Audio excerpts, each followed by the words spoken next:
अच्छा, एक्सनेक्स ने आपके अकाउंट, काफ़ी सारे अकाउंट्स बंद कर दिए, उसमें आपको कितना लॉस हुआ और क्यों? मैंने इनकम पे तो बात गोल मोल कर दी।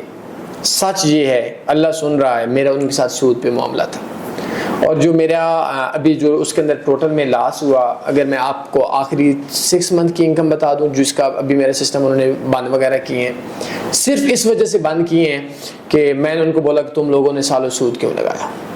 और उस बंदे को मैं हल्फ देता हूँ, मुझे अभी भी नाम नहीं पता और मैं जानता हूँ, नंबर भी सेव नहीं, उसके लिए मैंने उनके साथ लड़ाई की थी। और उसके अंदर अगर मैं आपने लास्ट 3 मंथ का हिसाब करूँ तो राउंड अबाउट 25 से 30 लाख, मतलब 25 लाख से 30 लाख रुपया मेरा आखिरी 3 महीनों में मेरा एक्सनेस के साथ जो मेरा प्रॉफिट था, वो जो मैंने लिया था ये 6 मंथ में राउंड अबाउट 40-50 इतना।